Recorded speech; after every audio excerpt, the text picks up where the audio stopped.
बचाने के लिए खबरों में आगे बढ़ेंगे। गाजा में इजरायली डिफेंस फोर्स भयंकर तबाही मचा रहा है। इजरायल के टैंक इलाके में बमों की बारिश हो रही है। इजरायली हमले किस तरीके पर कर रहे हैं और इसका नतीजा आखिर क्या कुछ रहने वाला है, आप इस रिपोर्ट में पूरा मामला समझिए।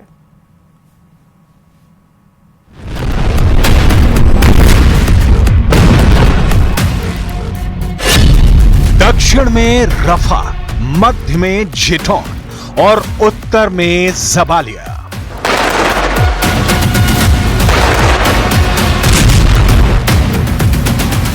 गाजा में इजरायली डिफेंस फोर्स भयंकर तबाही मचा रही है। इजरायल के टैंक इलाके में बमों की बारिश कर रहे हैं। इजरायल का दावा है कि ये वो इलाके हैं जहां हमास के आतंकी छिपे हुए हैं।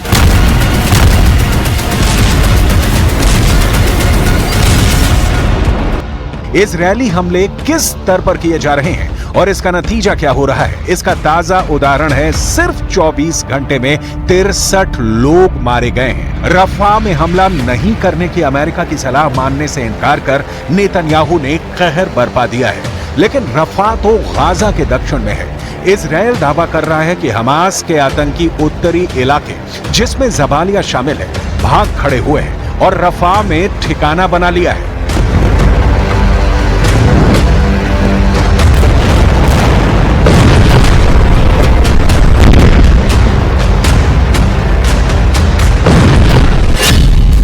सवाल है, फिर जबालिया में इजरायल ने टैंक क्यों उतार दिए हैं?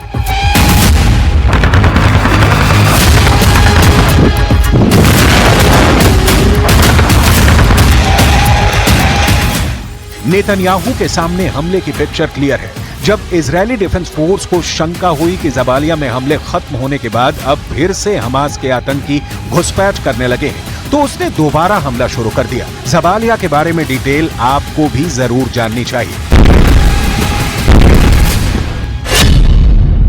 जबालिया गाजा के 8 ऐतिहासिक शरणार्थी कैंपों में सबसे बड़ा है। जबालिया रिफ्यूजी कैंप में करीब 1 लाख लोग रहते हैं। 1 नवंबर 2023 को इजरायल ने जबालिया कैंप पर हमला किया था। इस हमले में करीब 100 लोगों की मौत हुई थी और 150 से ज्यादा लोग जख्मी हो गए थे।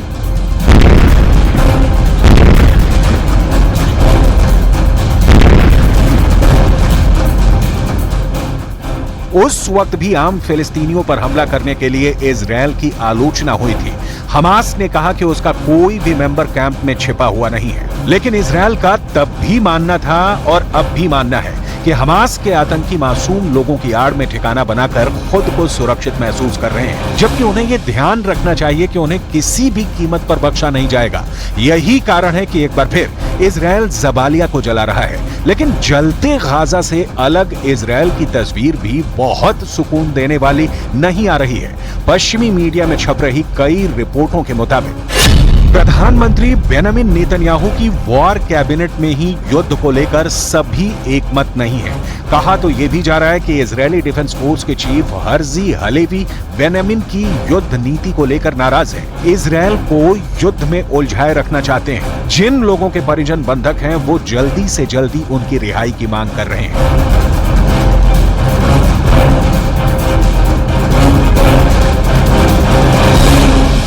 लेकिन इजरायल में गाजा फंसा हुआ है। बंधकों की जल्दी रिहाई के लिए जितनी भी नेतन्याहू की कोशिशें हैं, रंग लाती नहीं दिख रही हैं और बीतते दिनों के साथ बंधकों के परिजनों का धैर्य जवाब देता जा रहा है। अब सवाल है कि नेतन्याहू के पास युद्ध के अलावा विकल्प भी नहीं है।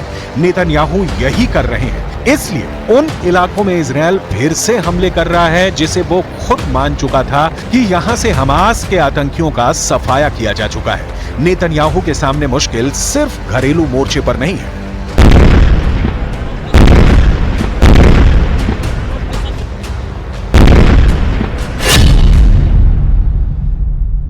गाजा में हमास के खिलाफ जारी जंग के बीच मुस्लिम देश मिस्र ने इजरायल के खिलाफ दुनिया की सर्वोच्च अदालत में जाने का फैसला किया है। मिस्र ने कहा है कि वो अंतर्राष्ट्रीय न्यायालय में इजरायल के खिलाफ दायर दक्षिण अफ्रीका के मामले में समर्थन के लिए हस्तक्षेप करेगा।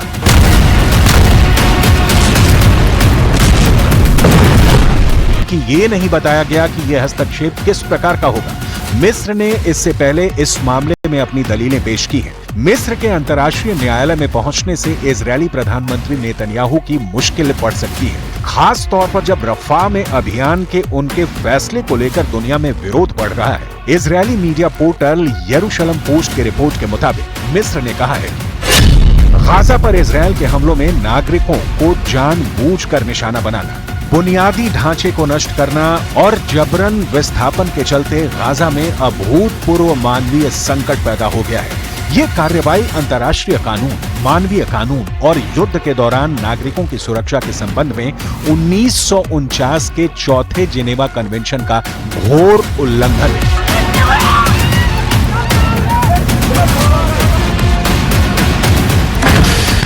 दक्षिण अफ्रीका ने अंतर्राष्ट्रीय न्यायालय में कहा है कि 15 लाख लोगों के लिए रफा के अलावा भागने के लिए कोई जगह नहीं है। गाजा का बड़ा हिस्सा मलबे में तब्दील हो चुका है। अगर रफा को इसी तरह नष्ट कर दिया जाता है तो इस क्षेत्र में फिलिस्तीनी जीवन के बच पाने की बहुत कम संभावना होगी। लेकिन इजरायल इस तरह की अपील और दलील बहुत पहले ठुकरा चुका है और जिस लेवल पर गाजा पर टूट रहा है उसे देखकर नहीं लगता कि फिलहाल रुकने वाला है। 7 अक्टूबर 2023 के बाद से गाजा पट्टी में मरने वालों की संख्या 35,000 से अधिक हो गई है और कहां जाकर रुकेगी खुद नेतन्याहू नहीं जानते।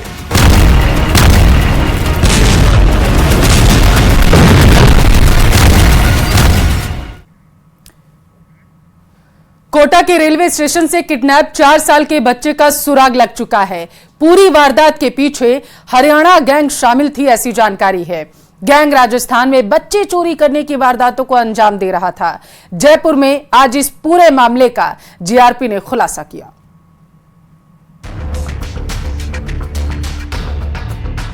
कोटा से अगवा 4 साल का मासूम बरामद। कल रात्रि में इस गैंग के 5 मेंबर पकड़े गए। जयपुर के विद्याधर नगर के डेरों से हुआ बच्चा बरामद। अपने जयपुर में एक जगह इनके डेरे आए हुए हैं जहां पे ये अस्थायी ढांचे बना के रहते हैं, वहां पर भी कार्रवाई की जाएगी। हरियाणा के गैंग ने दिया वारदात को अंजाम। जो कि ये मूलतः भिवानी के रहने वाले हैं। इसमें एक महिला भी शामिल है, अभी और तफ्तीश भी हो रही है। मासूम के साथ 14 साल का एक और बच्चा भी बरामद। ये 10 साल पहले अपहृत किया गया बच्चा जो उस समय 4 साल का था और अब ऑब्वियसली 14 साल का हो गया, उसको भी इनके कब्जे से हमने दस्तयाब किया है। पुलिस गिरफ्त में खड़े ये वही आरोपी हैं जिनके गिरफ्त से 4 साल के मासूम को पुलिस ने बरामद किया है। एक बड़े ऑपरेशन को पुलिस और कोटा जीआरपी ने मिलकर पूरा किया। बच्चे की बरामदगी के लिए जीआरपी कोटा, अजमेर और जयपुर पुलिस की 5 टीमों ने करीब 280 किलोमीटर के इलाके में 470 सीसीटीवी खंगाले। तब जाकर बच्चे को चुराने वाले इस गैंग का पर्दाफाश हुआ। 4 साल के बच्चे का मामला था, अपने आप में बहुत गंभीर मामला था। आजकल आरपीएफ के भी सीसीटीवी रहते हैं और भी व्यवस्था रहती है, तो सीसीटीवी देखने से कुछ चीजें समझ में आई। उसके बाद में टीम ने पूरा होमवर्क किया। अभय कमांड जो कोटा पुलिस का अपना एक सेंटर है, वहां के कैमरे भी देखे गए। कल रात्रि में इस गैंग के 5 मेंबर पकड़े गए। पुलिस की माने तो आरोपियों ने 6 मई को कोटा रेलवे स्टेशन से बच्चा चोरी करने के लिए जिस बाइक का इस्तेमाल किया वो भी चोरी की थी।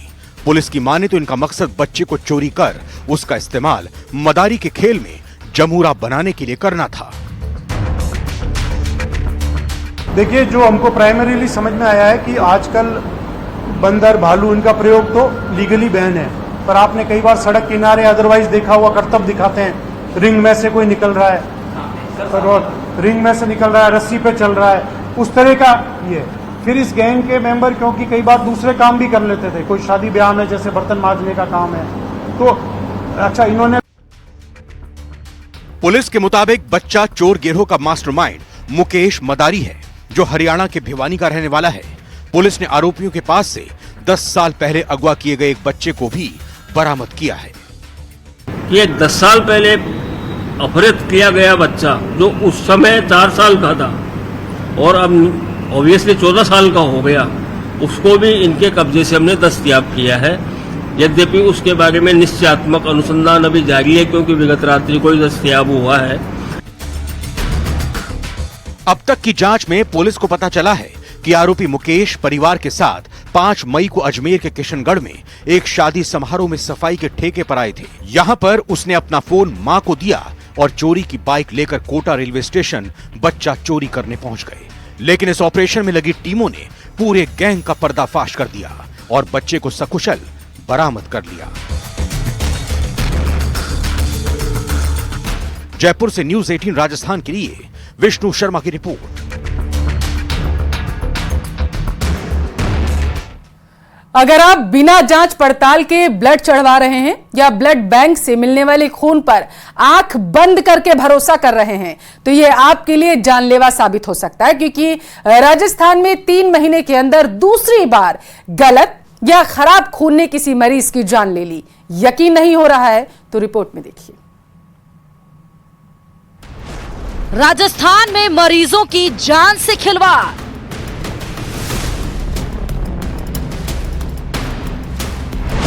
खराब खून ने ली गर्भवती की जान।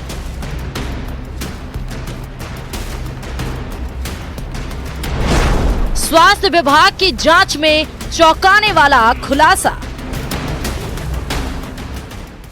प्रदेश के नीम का थाना जिले के सरकारी अस्पताल में बीती 12 मई को 3 गर्भवती महिलाओं को ब्लड चढ़ाया गया था, लेकिन अचानक तीनों की तबीयत बिगड़ने लगी।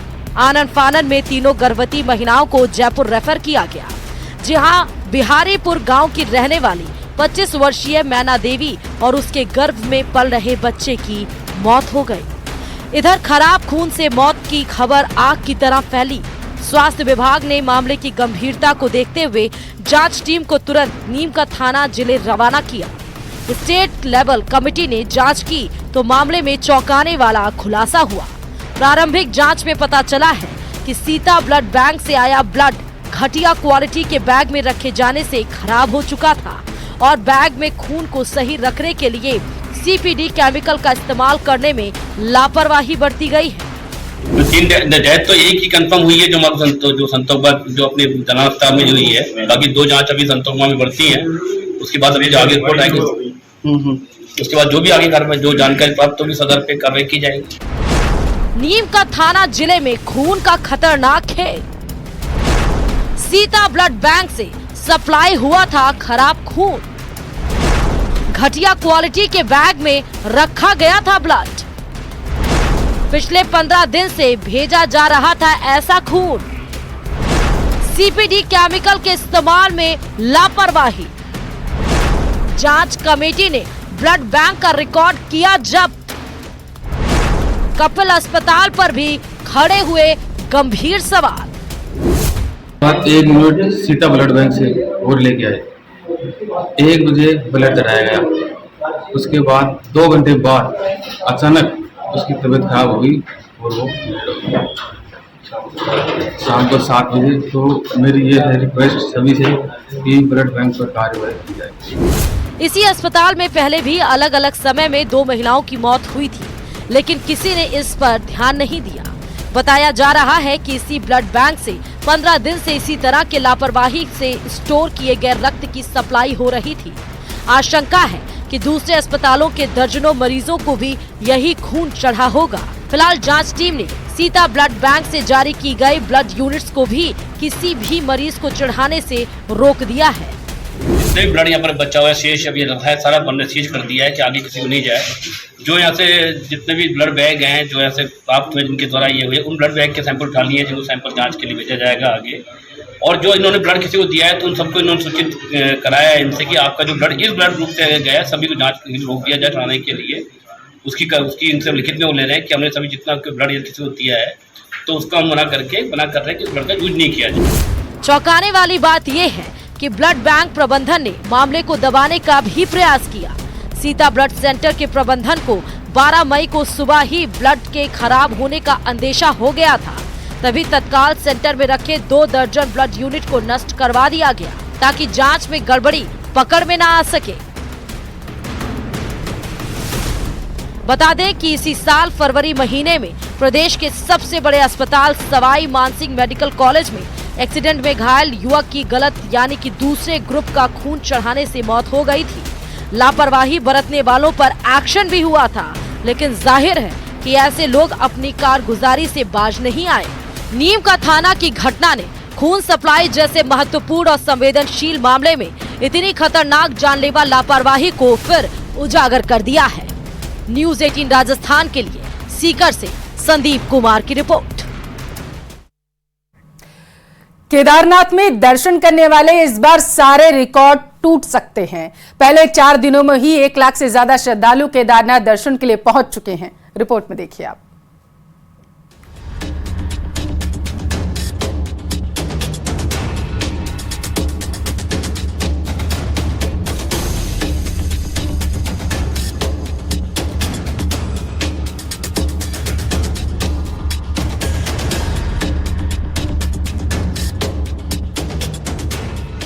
केदारनाथ धाम में भक्तों के सारे रिकॉर्ड टूट गए हैं। 4 दिनों में 1 लाख से ज्यादा भक्त यहां दर्शन को पहुंचे हैं।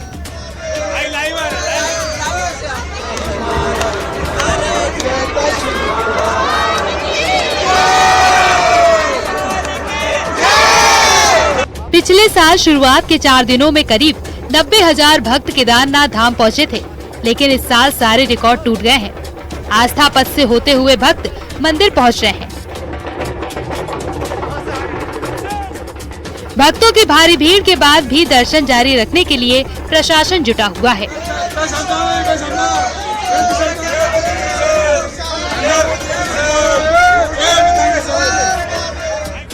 केदारनाथ धाम के मुख्य पड़ाव गौरी कुंड में भारी भीड़ है।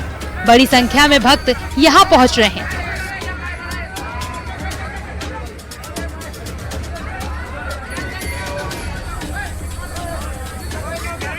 वहीं बद्रीनाथ धाम में दूसरे दिन भी भक्तों की भारी भीड़ है।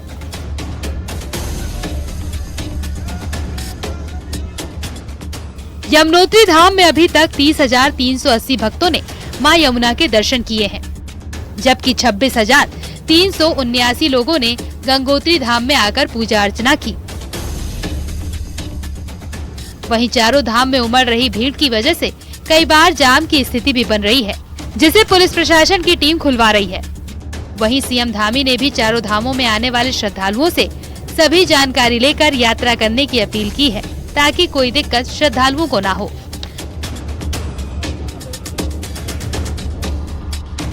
सोमवार से आदि कैलाश यात्रा की शुरुआत भी हो गई है।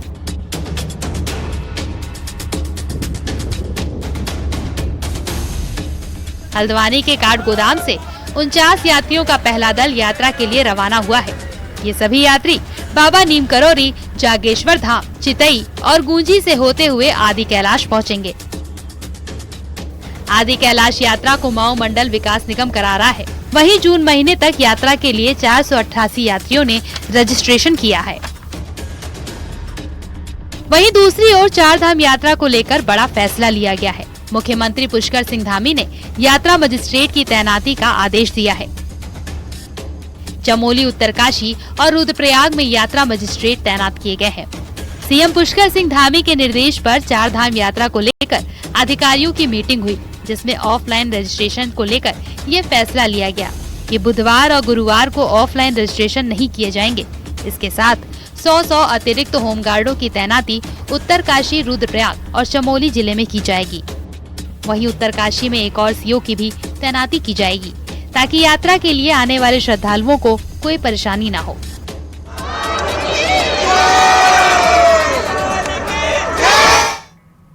और चलिए इसी के साथ फिलहाल के लिए इस बुलेटिन में बस इतने हैं। रुकते हैं एक छोटे से ब्रेक के लिए।